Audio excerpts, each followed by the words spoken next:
So when I say attachment styles are not categorical, they're dimensional. So it means that you have high, let's say high avoidance. Let's say you have low avoidance. Okay, so this is high avoidance, that's low avoidance. Now let's say you have high anxiety. And then you have low anxiety. Okay, so I think it's better to think of these things like an XY axis so that you understand the dimensionality of it. So when you have high anxiety and high avoidance, then this is what's called disorganized attachment. Sometimes that term is used synonymously with fearful avoidant.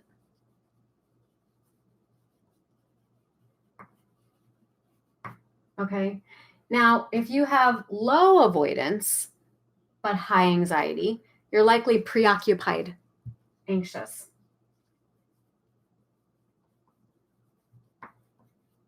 If you have low anxiety but high avoidance, you're more likely dismissive.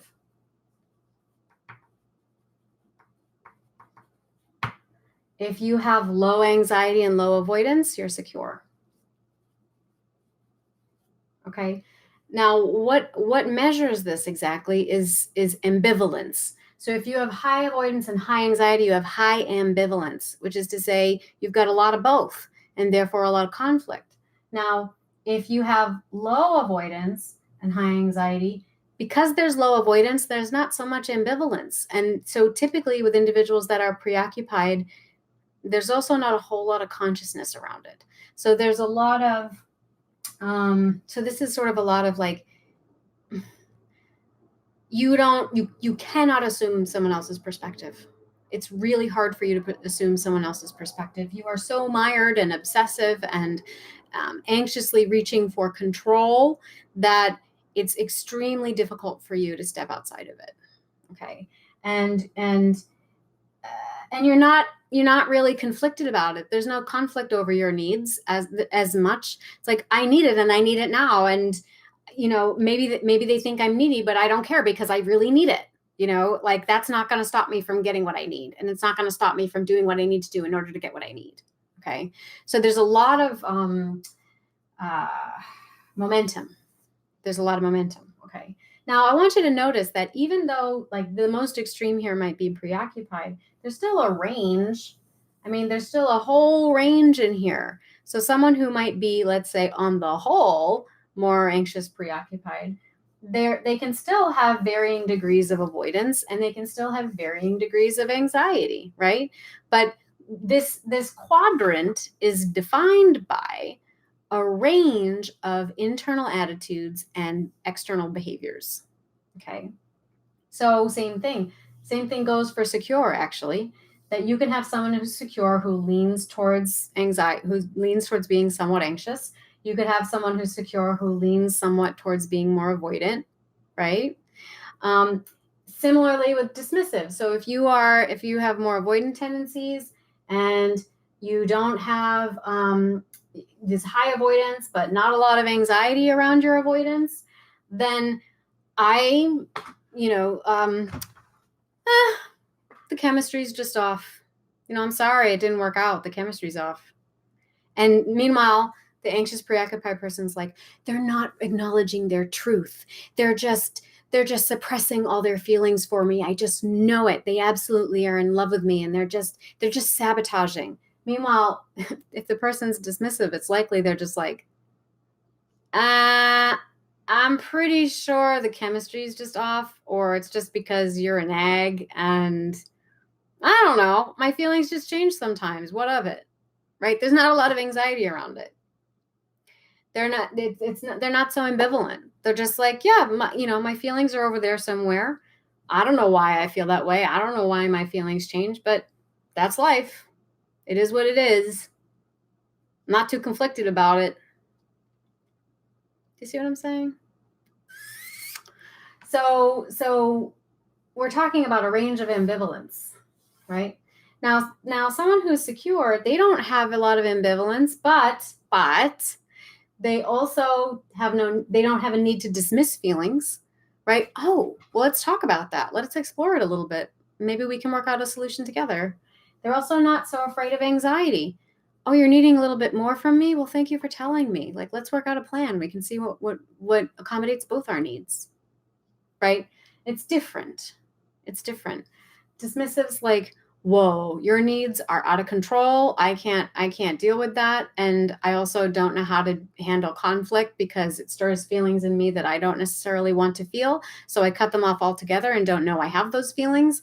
Or if you are more fearfully avoidant, or you feel your fears of abandonment are being stimulated and now you're acting out in unpredictable and maybe even vindictive ways because you're trying to assert some level of control in the relationship, right?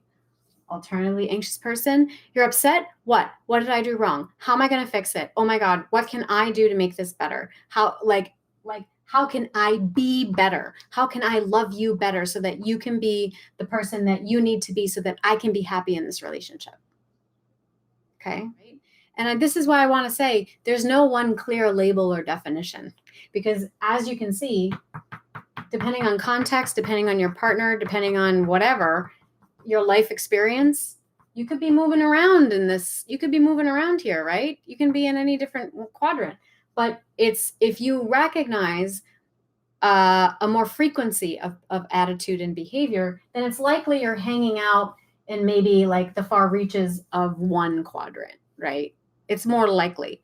But if you have a traumatic event in your life, if you have a very significant relationship go awry, if you have a death in the family, even if you have like a major illness, if suddenly you lose your job and you have to move somewhere, all of a sudden, when all of your secure foundations are disrupted, you move to a new town, get a new job, whatever. Suddenly, you're a lot more anxious in relationships because all your other basic attachment needs are disrupted.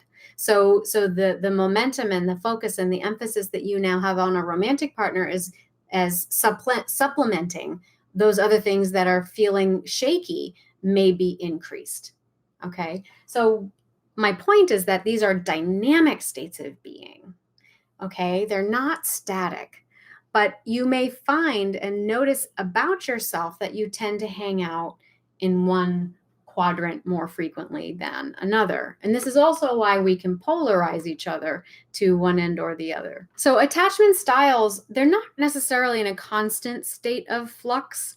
I mean, it just depends on the person. They've done studies that show that whether or not you're susceptible to change is actually less dependent on your environmental circumstances, and it is more dependent on how flexible your personality is to change.